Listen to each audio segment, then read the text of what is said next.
Луѓето не се раѓаат со омраза. Омразата ја учат. А ние денеска низ разговори линковски вклучувања во Македонија наутро уште еднаш потсетуваме дека историските датуми и настани како денешниот, селекција на која што треба да се потсетиме ние возрастните, но секако да ги научиме и младите, бидејќи само така ќе извлечеме поука и нема да дозволиме да се повтори. 11 март 1943 година е датумот кога 7144 македонски евреи од Скопје, Штип и од Битола беа депортирани во логорот на смртта Треблинка. И токму поради тоа не сме да се заборави, ниту да се повтори.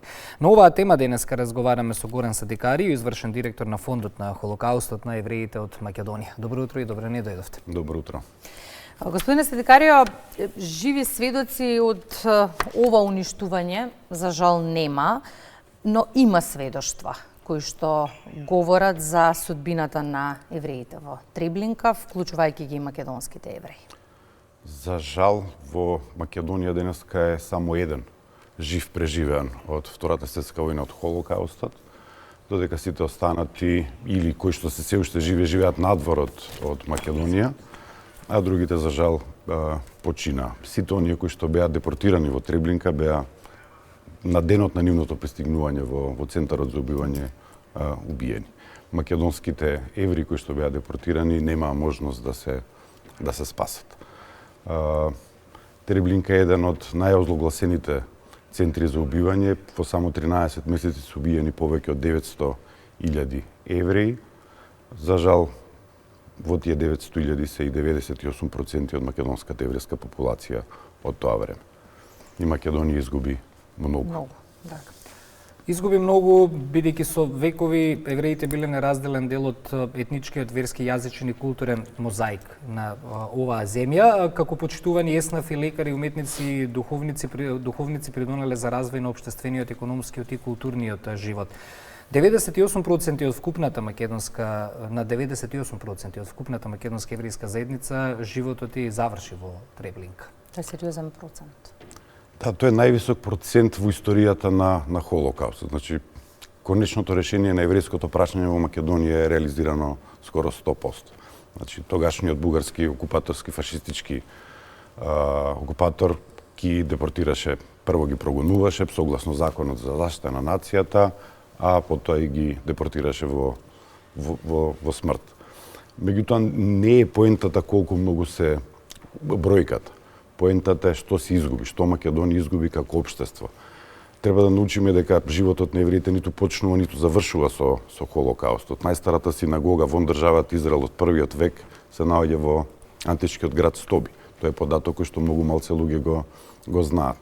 Придонесот на евреите во развојот на културата, традицијата, еснафот во оваа држава. Во 1600 година, кога еден италијански патеписец прошал низ Скопје, запишал дека во Скопје живеат повеќе евреи од било кое друго население. Старата синагога во Скопје изградена во 1366 година, значи од романиотските евреи, пред да дојдат шпанските евреи по реконквистата, по инквизицијата во 15 век. Така да на овие подрачја еврејскиот живот се уште постои и обстојува, затоа доказ сме ние членовите на еврејската заедница кои што живееме и работиме и твориме и помагаме во оваа држава. И во знак на сеќавање на оваа голема трагедија, март 2011 чинам беше отворен меморијалниот центар на жртвите на Холокаустот. Еден од 4 во светот, тоа како податок мора да го потенцираме покрај Соединетите Американски држави, Германија и Израел. Какви активности има фондот изминатива? Нашата главна мисија во меморијалниот центар е едукацијата и зачувување на спомените на Холокаустот. Идејата за зачувување на спомените е никогаш никому да не се повтори. Ако заборавот победи, меморијата изгуби, тогаш работите може да се повторат. Идејата преку едукацијата во меморијалниот центар е да се спозна девијантните појави во општеството и тие да се превенираат. Бидејќи полесно е да превенираш, многу потешко е да лечиш кога веќе ќе настане проблем. И тоа е идејата меморијалниот центар да влезе и во националниот курикулум за задолжителна посета на основните и средни училишта за граѓаните, односно младата генерација во Македонија не да научи само за еврејската историја и традиција, бидејќи еврејската историја и традиција е дел од овој општество и дел од македонската историја.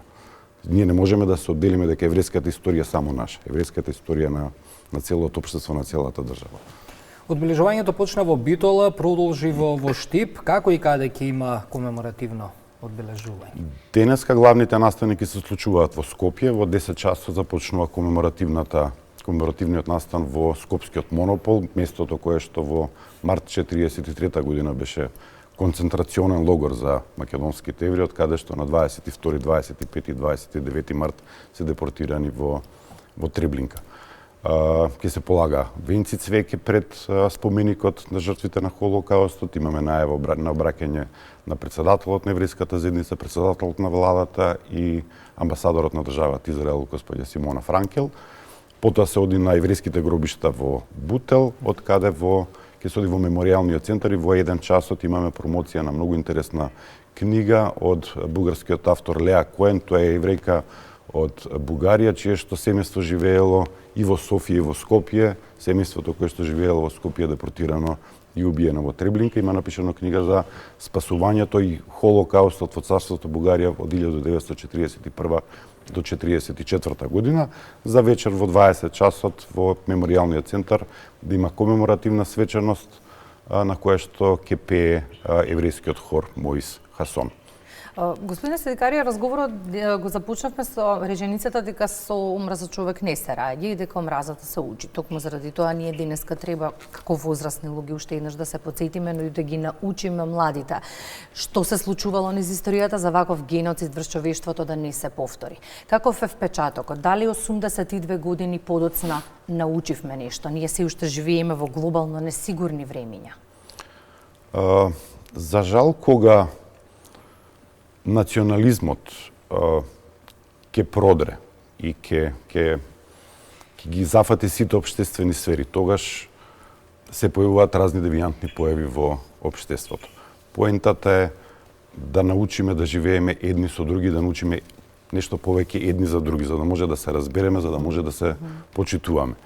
Бидејќи ние во меморијалниот центар зборот толеранција не го потребуваме. Бидејќи некој некого може да толерира до одредена граница, после тоа не се толерираме. Или ја затвараме вратата, што значи дека комуникацијата и диалогот престанува и може да дојде до несакани последици, како што е геноцид и дискриминација по секоја основа. Поентата е младите да разберат дека во светот живеат различити вери, нации, раси и дека сите ние уствари сме заедно тука за да помогнеме да развиеме еден свет во кој што сите ќе имаат благодат. Мирот не е само отсуство на војна, тоа значи и меѓусебно разбирање, соработка и така натаму, па затоа при крајот разговоров, која е пораката?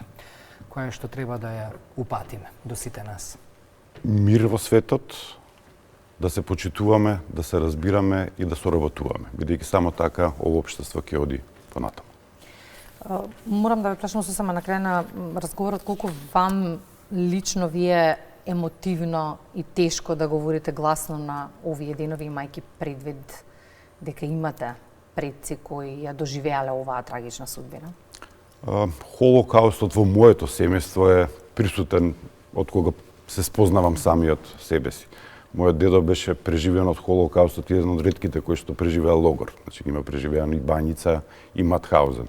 И како младо дете секогаш додека се уште беше жив, го прашував зашто немаш браќа, зашто немаш сестри, зашто сме ние сами, зашто немаш долна усна, бидејќи додека бил во логор моја го мачеле. Немаше ногти, му паѓа ноктите, меѓутоа никогаш не сакаше да зборува за времињата кои што ги поминал таму. Неговите приказни ги дознавме многу подоцна, кога другите преживеани со кои што он ги споделувал своите животни приказни, ни ја кажаа приказната. Пред некоја година успеав да му го најдам и сведоштвото кое што го има дадено во Сојузот на еврејски заедници во Југославија во Белград во јуни 1945 година, за да ја видиме генезата, односно начинот на кој што бил заробен и во кои се затвори логори бил и учесник на Ужичката република, така да од една страна имам горцум на своето потекло, горцум на неговиот придонес за развој и создавање на македонската држава. Меѓутоа, од друга страна, чувствувам потреба да се раскаже приказната не само за евреите, туку приказната за македонската историја, приказната што се случи во општество и не само со македонските евреи, туку со евреите во светот, бидејќи 6 милиони евреи, тоа е најцрната дамка во историјата на човештвото. Дотуку сме благодарни што и денеска гласно говоревте на оваа тема.